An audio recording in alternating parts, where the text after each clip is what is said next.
This episode of The Construction Record is brought to you by the Greater Toronto Sewer and Water Main Contractors Association. Clean water, our goal, our future.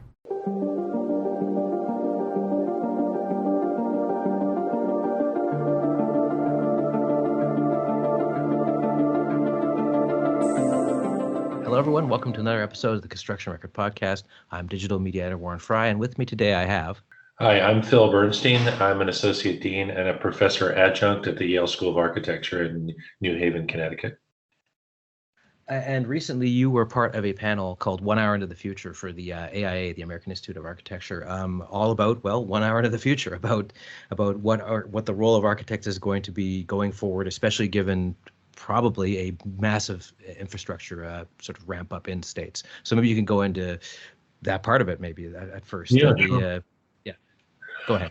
Well, the thesis was that the infrastructure bill that Biden has been pushing will be a catalyst to the American building industry to try to attack some of the larger problems that the building industry and the built environment face. And the one that's at the top of the list for the Biden administration is decarbonization. Mm-hmm. But what we talked about was this idea that the building industry as an organism is hard to stimulate properly, and especially hard to get it to cooperate on important issues. And carbon, for example, is an issue where it's almost impossible for any of the individual players, architects, builders, clients, subcontractors, engineers, to work on that problem individually. And so really we tried to use the infrastructure stimulus package as a catalyst for a conversation about strategies for how the building industry could cooperate and what forces would be necessary to make that happen. And we talked about ideas of government policy, the government using its convening power and its spending power. We talked about technology and the need for the use of data and shared data. It was pretty deep topic. We only skimmed the surface in our 1 hour conversation. Mm-hmm. And from what I gather, one thing you talked about is one of the problems is you'll have a policy like this, and then 4 years later that could all change, and then everybody's put all this work in, not for nothing, but it's a challenge, I guess is the best way to put it. Yeah, and I think what we were examining was this question of the sort of the periodicity of political administrations and building projects, which the waveforms don't match up very well. By the time an administration, especially when you have a dramatic change in administration like we did here after the last election, they have to spin up an entire effort. And by the time they really get it going, get the money flowing and get organized, it's possible that they're going to lose office. Meanwhile, building projects, take 2 years to mobilize and 2 more years to build. And so you have to try to find a way to align those questions. And one of the challenges here in the U.S. is that there aren't really good platforms for the industry to sit down and talk about how to work on these problems together. It's really a big difference between, say, this side of the Atlantic Ocean and the U.K., where I worked on a number of government stimulated projects. And they're just much better at convening, and the government is much better at bringing them together. So the platforms already exist. There's a construction industry council. There's a chief advisor to the government on construction. There are just places where these questions converge in the UK that don't exist here in the United States. One solution's not the right word, but one possible way to address that in the panel was more gathering of data. And so maybe you could go into a little more detail on that. That conversation was a convergence of several different kinds of ideas. Idea number one was that the opportunity of technology to create a platform for collaboration. Idea number two was how do we collect and curate data so it's accessible and deals with questions of intellectual property and risk and access and coherence. Question number three was, and this is something I'm personally really interested in because I just finished writing a book on this question, is if the next technological wave for the building industry, like most industries, is around artificial intelligence and machine learning, you need a lot of data to feed those kinds of technologies. Where does that data come from, and how is it coherent and properly curated? And then, eventually we circled back to the question of, okay, if you're going to do this, if say you were going to decide that you were going to create a national data resource for the building industry, who does that? Who pays for it? How do you participate in it? How is the data inoculated once it's inserted into the data system?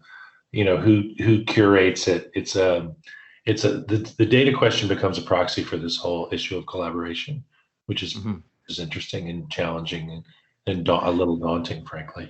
And I'd be remiss, since you just mentioned, first of all, mention what the title of your book is, and secondly, if you could go into a little more detail on what the opportunities are with AI and buildings, because that's something that there's been inklings of that, but I don't think I've seen a lot about that. Well, I'm writing this book on behalf of the Royal Institute of British Architects in the UK, but it's a more general text. It's called Machine Design: Architecture in the Age of Artificial Intelligence, and it's an exploration that sort of followed my last book. My last book was really about the process implications of building information modeling in the building industry, and I wanted to follow that up with a similar exploration about where I think artificial intelligence is going. Much of the research on AI that's happening, at least on the architecture side of the equation, is about more aesthetic, cultural, compositional questions like, what happens if we scan 10,000 Beaux-Arts floor plans? Can we get a computer to generate a Beaux-Arts floor plan? Or what kinds of shapes do you get when you examine the elevations of 10,000 buildings? I'm not interested in those questions because they're better explored by others, but I also don't think they're as important as the more practical aspects of what does it mean to have a building industry that can reason based on data, and what are the primary opportunities about that present themselves for process improvement when we can take data and use it as an instrument to improve the way we design, the way we build, and the way we operate buildings. So that was that, and that whole argument is refracted through the lens of what it means for architects. Right. Okay. And another thing that was mentioned in the panel was, and I think you probably have knowledge of this yourself as Dean of the School of Architecture or Associate Dean, the power that young people as architects have to sort of guide where the industry goes, and they don't actually realize that. Well, they have. I think our students don't realize how much leverage they have, particularly in, say, the last 10 years and probably for the next 10 years, because there are sort of two or three things happening simultaneously.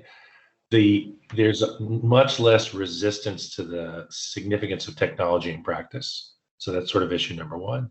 There's a pretty wide explosion of different kinds of technologies that are available to practitioners, ranging the gambit from social media that supports marketing all the way to advanced analytics that support, say, sustainable, decarbonized design. And then the third factor, frankly, is the retirement of the baby boomer generation, who, myself included, who don't really understand technology very well and don't know how to instantiate it, and have to rely entirely on these younger people to interpret it and integrate it into the practice. And one of the examples I cite in my book is this idea that many sophisticated clients of architects are deploying artificial intelligence techniques now to run their businesses. So when they start asking questions about, why you're still bringing in hand sketches and using nothing but your personal judgment as opposed to data analytics and AI support, it's going to be increasingly difficult, I think, for practitioners to function in a data-free environment. And so that's an opportunity that I think our students can really leverage as they enter the workforce. Of course, their opportunities are going to be a little bit limited by the kinds of experiences they have in school. Our school is pretty technologically sophisticated. We have a lot of infrastructure and a lot of resources here, but it's expensive to do that, and not every school is able to do it. So awareness is one thing. I think capabilities are another. And another challenge, or I guess sort of guidepost, is climate change, which kind of overshadows everything you guys do. So in what ways is that an opportunity of sorts, and in what ways is it obviously a challenge? Well, the climate change challenge in the building industry is so enormous that it's hard to miss any opportunity to make some kind of an improvement. But particularly when we're talking about systemic decarbonization of the building industry infrastructure, and by that I mean the design of new buildings, the operation of existing buildings, and the entire the carbon generating continuum, all the way from the choice of materials to how a building ultimately operates, is a multidisciplinary problem that requires a view across the value chain of delivery. And until we can begin to work as an industry that can provide that kind of through line and cooperate, we're never going to get on top of this problem. Because architects can design systems and specify materials, but they're entirely reliant on their building collaborators and their client collaborators to execute support the decisions and execute the design. And there's a real lack of coherence in the process right now, in terms of understanding the embodied carbon of the entire phenomenon, if you will. And so I think that's going to require a different kind of perspective. And again, it kind of goes back to our panel discussion, where it's theoretically possible to deploy certain kinds of, say, analytical technologies, collaborative data infrastructure to begin working on this stuff. But it requires a coalition of the willing, and I don't think we have a coalition of the willing right now. I was just going to ask if you had seen any progress on that front, other than inside architecture as a profession. Yeah, but it becomes a question of sort of span of control. I have a colleague here at Yale named Alan Organsky, who has a design build practice here in New Haven, but he also is a scholar of the circular carbon economy. He's very interested in this idea that carbon is a resource that can be, if carbon is generated in the city, you can bank that carbon in the forest and then use that forest as a source of construction material to build the city. And he's done a lot of work on modeling the circular carbon economy, and his buildings that he designs and builds himself are very much of that ilk, very scientifically designed and have a very coherent circular carbon theory about how they work. But he's one guy in one firm in one school. And the question is, how does Alan's theory of the circular carbon economy scale to the point where we can actually begin decarbonizing the planet, more than one building at a time? And I don't know the answer to that question. Mentioning the forest reminds me of another point that was raised in the panel, which is that we all concentrate on cities. It's kind of hard not to, because that's where all the buildings are. Right. But there's also this connection between city and country that sort of has been neglected up to now.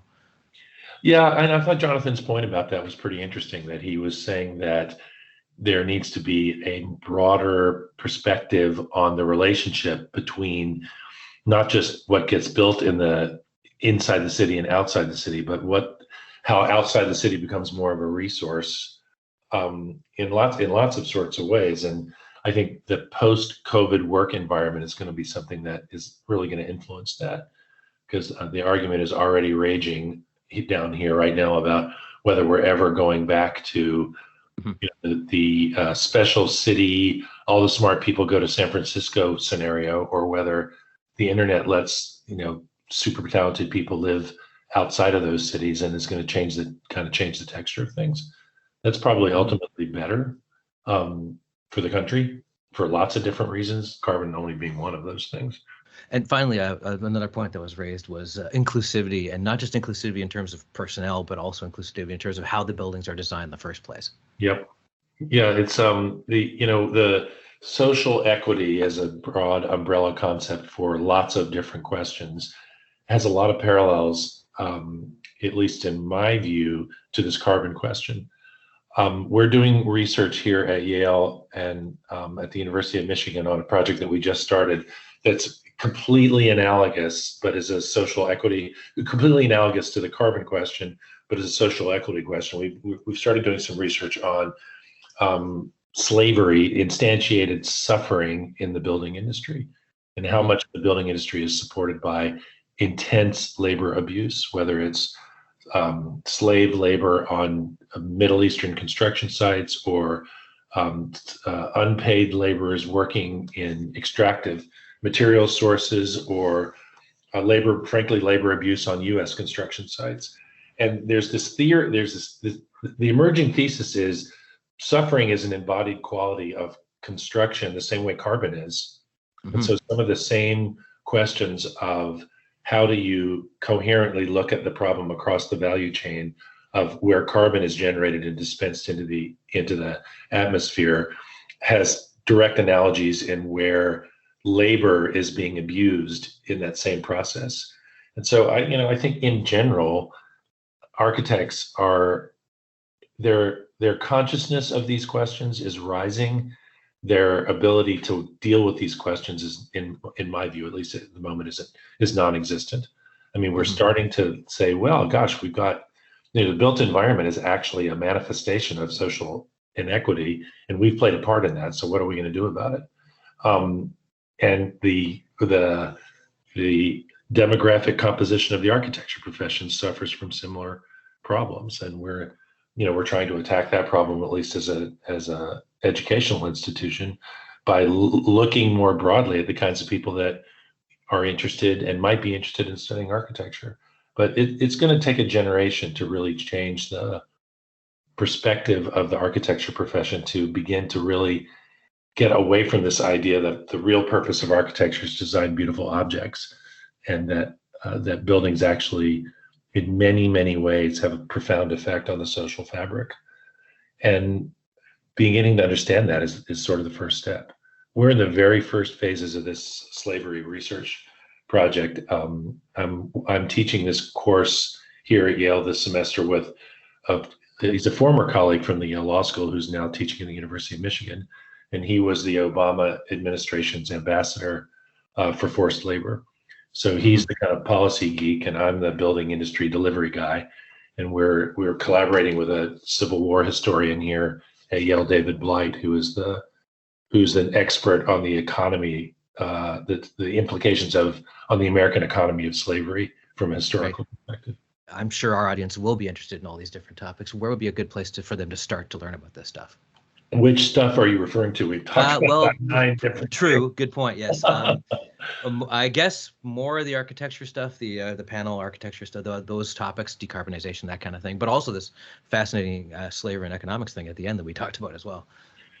Well, I think there's a lot of material out there, obviously, about this question of decarbonization. I think the real thing that we should be talking about, at least from the panel, is what can we do as an industry to begin mobilizing together? And my advice is, rather than go out and read about this stuff, I think the various constituents need to be putting pressure on their industry associations to start acting in concert with one another. The problems are really super clear. And I feel like, and I've been involved in a number of these efforts here in the United States, where you try to get a cross-industry collaboration group together, and the first thing everybody starts doing is marking their territory. And then you spend the rest of the time, like the Vietnam War peace talks, negotiating the shape of the negotiating table, and then nothing happens. And so I feel like a grassroots effort from the industry associations, the architects, the engineers, the contractors, the clients, to really force some kind of a cross-industry platform is the place to start. And as far as our slavery project goes, it's still early days, but we expect to be publishing some stuff probably within the next year. So it's really early days on that work at the moment. Okay, thank you very much for joining us. Sure.